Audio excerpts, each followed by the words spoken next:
Hello and welcome to United Report. This is your home for all the latest Manchester United news, match updates, transfer stories, and in-depth analysis. Stay connected and never miss a moment. Subscribe now to stay ahead with everything happening at Old Trafford. Wayne Rooney and one of his former Manchester United teammates are in disagreement over whether the club should sign Jean-Philippe Mateta. United are reportedly eyeing up the Crystal Palace striker as a potential new number. 9 this summer after his haul of 12 Premier League goals so far this term. With current forwards Rasmus Højlund and Joshua Zirkzee not consistently hitting the back of the net, the 27-year-old's form has apparently not gone unnoticed at Old Trafford, despite his £40 million price tag.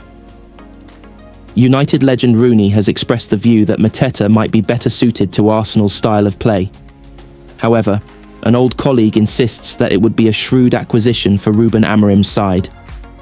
Former Red Devils goalkeeper Ben Foster gave his opinion on the potential signing while speaking on the Fozcast podcast. Foster, who played for United between 2005 to 2010, also emphasised that the club must adopt a more pragmatic approach with the team stuck in 14th in the league standings. The ex-England and Wrexham shot-stopper said, "They need somebody like Mateta. I think it's so important nowadays to have a big plan B because Manchester United's plan A isn't working. They'd have to change the way they play." This is where the snobbery comes into it for me, because Man United will be still hanging their hat on the fact that they're Man United, saying we've got history and we do things properly. You've got to do whatever you have to do to win games. It's as simple as that. Look at Palace's record. They win games because they're effective. They know how to use the players that they've got to win games, whereas I think Man United still go, "No, we can outplay people." You can't outplay people because you haven't got the players. He added, "Every opponent you come up against has got a style and a way of playing football that gets them results, and Man United haven't got that." However, despite Foster's reservations, United scouts believe Mateta would thrive as a lone striker in Ruben Amorim's 3-4-2-1 formation. Meanwhile, United legend Rooney thinks Mateta would be a better fit for Arsenal, given the number of crosses they deliver into the box. Jean-Philippe Mateta is a big, strong lad who scores a lot of goals, Rooney told BBC Sport. Watching Arsenal in the Premier League, they've put a lot of balls into the box without anyone to finish them off. I'm sure he'd help with that. On the other hand, former Watford striker Troy Deeney doubts Mateta is good enough for United. When asked if he'd be a smart signing, Deeney told TalkSport, "No, because he's not the answer for Palace. So why is he going to be the answer for Manchester United? I think Jean is a very good player, by the way. But he's a very good player at Crystal Palace. I was a very good player at Watford. Going to the levels of these big clubs is completely different. The only thing that plays into his favour is they kind of play a similar formation with Palace at the moment, where he's the lead one through the middle. But I would argue that Palace's number 10s are better than what Manchester United have got currently. So I think he's going through a good vein of form because Palace are in a good moment. No one was saying they should have signed him in pre-season." Gary Neville was left aghast by Sir Jim Ratcliffe's suggestion that nobody at Manchester United could come up with a way to save £40,000 for ex-players. Earlier this season, the decision was made by the club to the £40,000 charity payment to United's Association of Former Manchester United Players, AFMUP. The cutback stopped its payment to the trust, who support players from the pre-Premier League era and help them host events for ex-professionals at United. It was said the charity were not informed before the payments stopped, and Neville has taken United co-owner Ratcliffe to task over the cost-cutting decision. The Ineos chief was left scrambling for an answer as he was pushed by the ex-United captain. Obviously, £15 million was spent to remove Erik, Ten Hag and Dan Ashworth, which are expensive errors. £40,000 was taken away from the former Players Association, started Neville. That's not the players that played under Sir Alex Ferguson, or the last 10 years they're players from the 1960s and 70s. I just look at that and think it's £40,000 from players who are giving a lot back to the local community, big supporters of United. Why not look at that £40,000 and put Harry Maguire and Bruno in a dinner? Sell 1,000 tickets for 30, 40, 50 quid, raise the money through a dinner, maybe do a raffle, an auction. give the ex-players their money, and do it in a way where it's not looked at as a cruel decision, which it is. Why would that not be looked at as a shopping list of things that's got health warnings to it? They're former players, people who do a lot of good. Why would that decision be made? Well, nobody suggested that. I would have supported that. Ratcliffe started before Neville interjected. Well, Jim, that alarms me, because if people aren't suggesting that to you at the club, the people at the club, most of the people at the club, they're not cruel, are heartless people. But I think, offered the United shareholder. It's 40 grand, Neville quickly highlighted. Ratcliffe could scarcely get out the words, "Yeah, I know," before the class of '92 star continued. Harry and Bruno can just turn up for a dinner raise, 60, 70, 100 grand for them. Why didn't the current players put £1,000 in each for them? If it came to me, and I was looking at a decision like that, and these guys who have put so much time into the club, why can't we reinstate that? Maybe we can, stumbled Ratcliffe. I can have a look at it. I'm not aware of that level of detail, to be honest.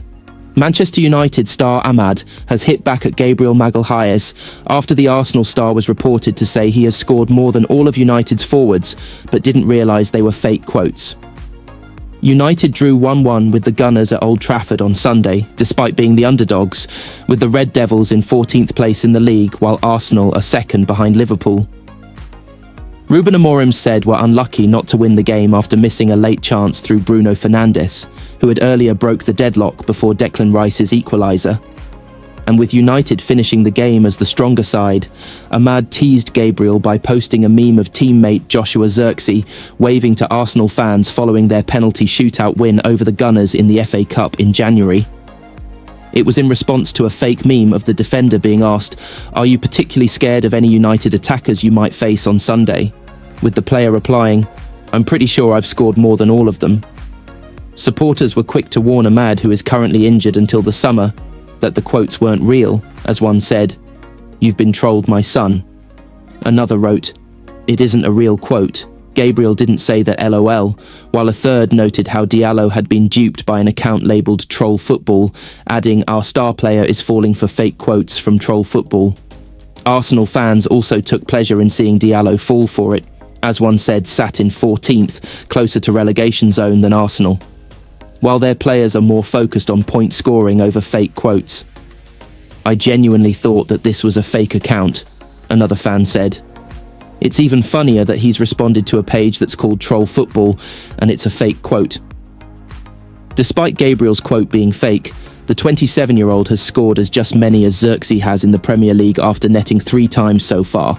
The Brazilian also has the same amount of goals as Garnacho and more than Højlund's 2 in the top flight, with only Diallo able to say he has outscored the defender after netting 6.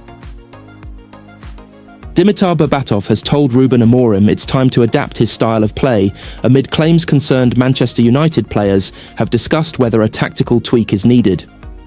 The Portuguese boss has had a tough start to life in Manchester since his appointment as the club's boss in November. He's won just 5 of his 17 Premier League games in charge, with the former league giants wallowing in 14th place after Sunday's 1-1 draw against Arsenal. While he's currently on a 3-match unbeaten streak in the English top flight, the longest of his United career thus far, they've won just 1 game in their last 5, which has led the former Red Devil striker to concede that it may be time for the ex-Sporting Lisbon boss to adjust his footballing philosophy to earn more positive results. Berbatov, who was recently announced as the European brand ambassador for LiveScore, admitted that while he admires Amorim's approach on the pitch, he has to adapt to the players he currently has at the club if they want to move up the table.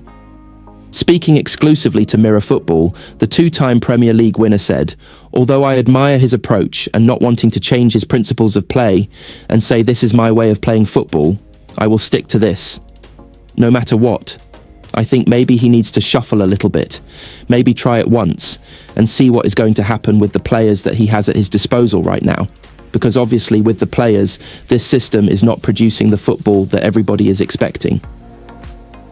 Berbatov's verdict comes on the back of reports that some United players have discussed whether their manager should change how they play. According to the Mail, several players have spoken about whether a change of plan would help the team for the better in the remaining few months of the season. While Amorim's preferred 3-4-3 formation was a massive success in Portugal, he's failed to replicate the same kind of success in England. This has left the 40-year-old subject to considerable criticism, with the stubborn boss refusing to move away from his philosophy, despite it not transferring into points on the board. The report further claims that there is a belief among numerous players that there are growing concerns that the damaging defeats they've suffered this season will continue until Amorim at least considers adapting his approach. United's dire form this campaign had led some to question whether they'd be dragged into the relegation dogfight, but with 17 points separating them and 18th placed Ipswich Town, it's fair to assume the Red Devils will be playing Premier League football next season. Despite the likelihood of their survival, Berbatov said that United's change of style will only have to be in use until they know they won't be fighting relegation to the Championship. I'm sure he's not producing the football that he is expecting, the former Tottenham Hotspur striker added. So maybe just try to change a bit until the end of the season and try to get as high as possible into the table. And when you have the comfort of knowing that you're going to finish the season in a positive way and you're not going to fight for relegation. I don't even believe that I'm saying this. It sounds remarkable. It sounds unbelievable, but to give you that peace of mind that you get if you try to change something and get even more out of your players.